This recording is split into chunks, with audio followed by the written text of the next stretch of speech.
Welcome back. Well, yesterday we stopped at Genesis 3, so we could start today with Cain and Abel. Genesis chapter 4, Cain and Abel. Adam lay with his wife Eve, and she became pregnant and gave birth to Cain. She said, "With the help of the Lord, I have brought forth a man."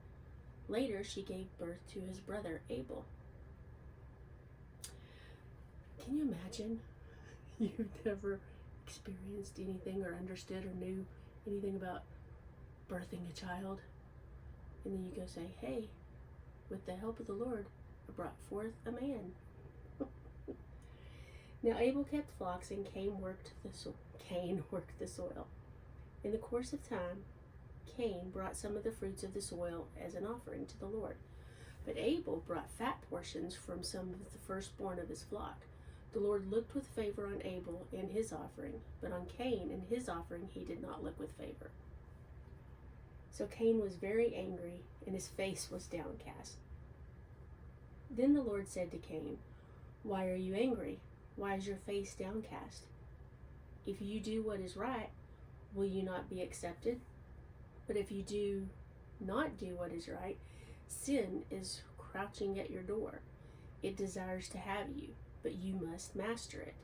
Now Cain said to his brother Abel, "Let's go out into the field." And while they were in the field, Cain attacked his brother Abel and killed him. Then the Lord said to Cain, "Where is your brother Abel?" "I don't know," he replied. "Am I my brother's keeper?" The Lord said, "What have you done? Listen, your brother's blood cries out to me from the ground. Now you are under a curse and driven from the ground, which opens its mouth to receive your brother's blood from your hand. When you work the ground, it will no longer yield its crop for you. You will be a restless wanderer on the earth." Cain said to the Lord, "My punishment is more than I can bear. Today you drive me from the land, and I will be hidden from your presence. I will be a restless wanderer on the earth, and whoever finds me will kill me." Should have thought about that, shouldn't he? But the Lord said to him, "Not so. If anyone kills Cain, he will suffer vengeance 7 times over." Then the Lord put a mark on Cain, so that no one who found him would kill him.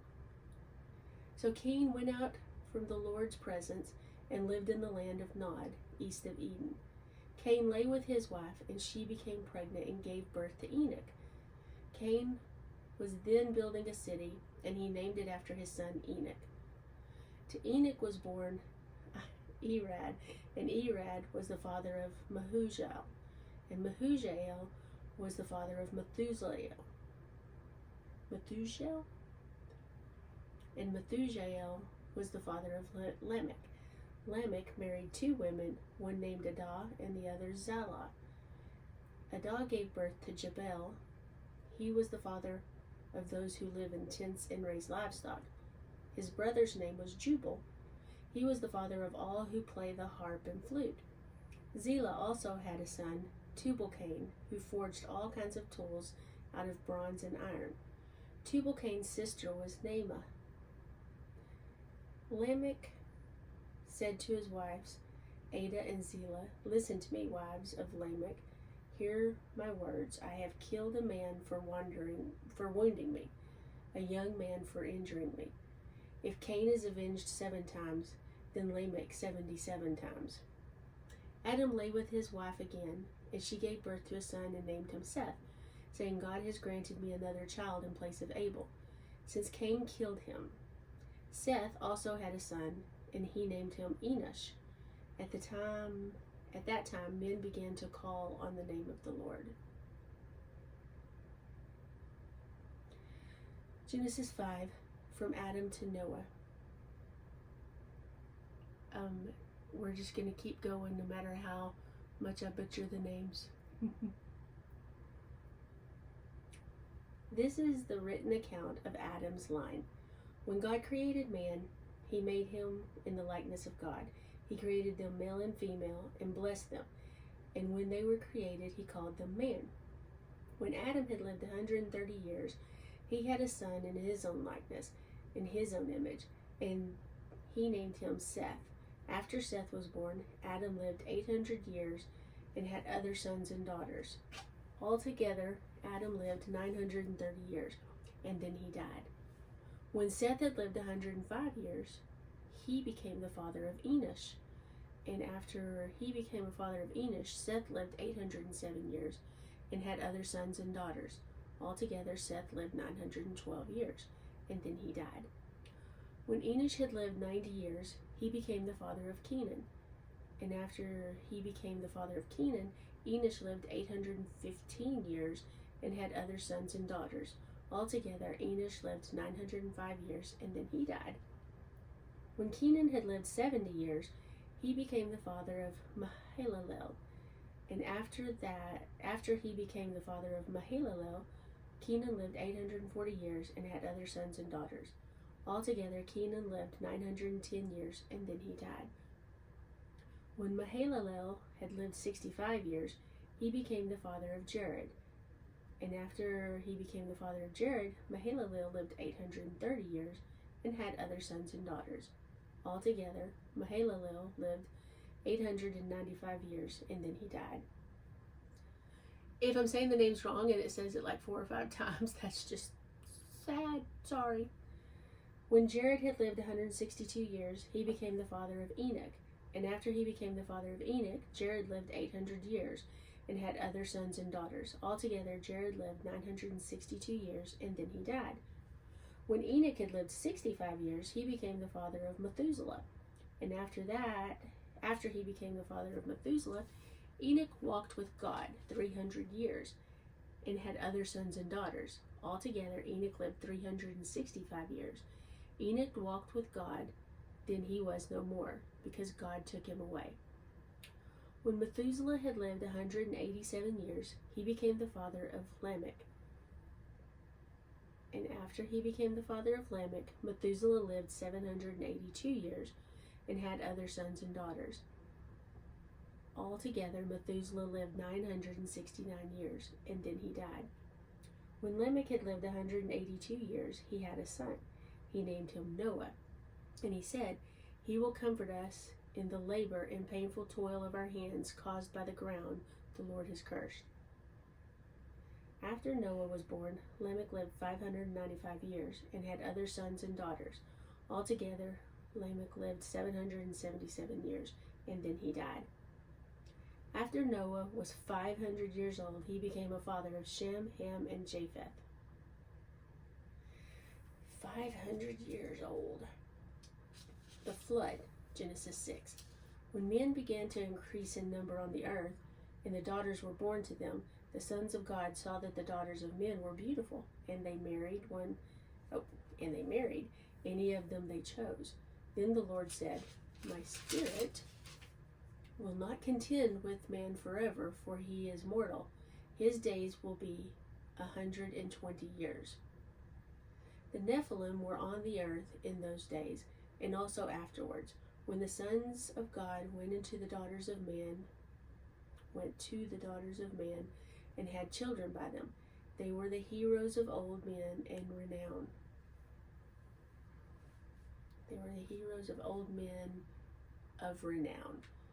The Lord saw how great man's wickedness on the earth had become, and that every inclination of the thoughts of the heart was only evil all the time. The Lord was grieved that he had made man on earth, and his heart was filled with pain. So the Lord said, "I will wipe mankind whom I have created from the face of the earth, men and animals and creatures that move along the ground and birds of the air, for I am grieved that I have made them." But Noah found favor in the eyes of the Lord. This is the account of Noah. Noah was a righteous man, blameless among the people of the time, and he walked with God. Noah had 3 sons, Shem, Ham, and Japheth. Now the earth was corrupt in God's sight and was full of violence. God saw how corrupt the earth had become, for all the people on earth had corrupted their ways. So God said to Noah, "I am going to put an end to all people, for the earth is filled with violence because of them. I am surely going to destroy both them and the earth. So make yourselves an ark of cypress wood, make rooms in it, and coat it with pitch inside and out. This is how you are to build it. The ark is to be 450 feet long, 700 feet or 75 feet wide, and 45 feet high. Make a roof for it and finish the ark to within 18 inches of the top. Put a door on the side of the ark and make lower, middle, and upper decks. I am going to bring floodwaters on the earth to destroy all the life under the heavens, every creature that has breath and life in it. Everything on earth will perish. But I will establish my covenant with you, and you will enter into the ark, you and your sons and your wife, and your sons' wives with you. You are to bring into the ark 2 of all living creatures, male and female, to keep them alive with you. 2 of every kind of bird, of every kind of animal, and every kind of creature that moves along the ground will come to you to be kept alive. You are to take every kind of food that is to be eaten and store it away as food for you and for them. Noah did everything just as God commanded him. Genesis 7.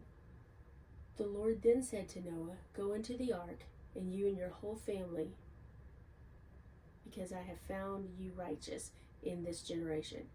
Take with you 7 of every kind of clean animal and a male and its mate, and 2 of every kind of unclean animal, a male and its mate, and also 7 of every kind of bird, male and female, to keep their various kinds alive throughout the earth. 7 days from now I will send rain on the earth for 40 days and for 40 nights, and I will wipe from the face of the earth every living creature I have made. And Noah did all that the Lord commanded him. Noah was 600 years old when the floodwaters came on the earth, and Noah and his sons and his wives and his sons' wives entered the ark to escape the waters of the flood.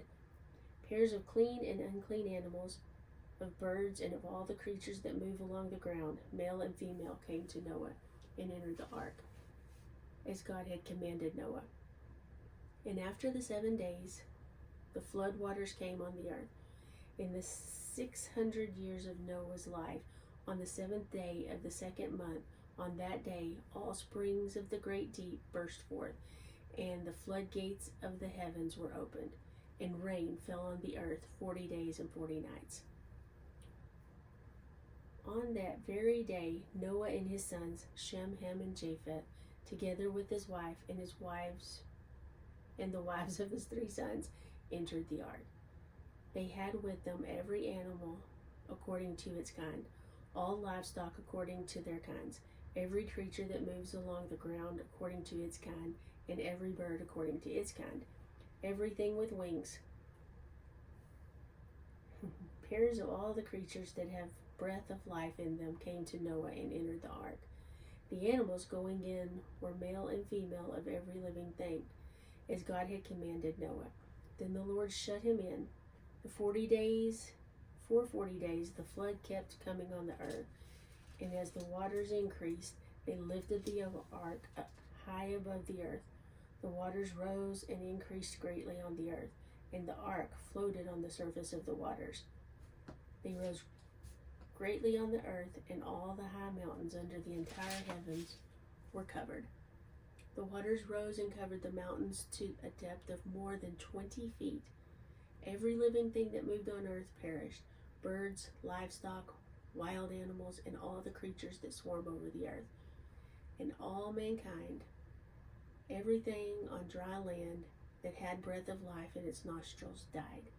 Every living thing on the face of the earth was wiped out, men and animals, and the creatures that move along the ground, and the birds of the air were wiped from the earth. Only Noah was left, those with him in the ark. The waters flooded the earth for 150 days. We will call it quits there, and if you have any comments or anything, you can post that in the comments and we can talk about it. I think these first, I don't know, I know I said I've never read the Bible, but I definitely know of the Bible and have studied the Bible, and I've just never read cover to cover. And so a lot of this stuff seems kind of like, yeah, I know. But really, I think it's important to just go from cover to cover and kind of see how it all progresses, but it's kind of dry. So do it out of obedience. I don't know how to end it. So I guess I'll just say bye.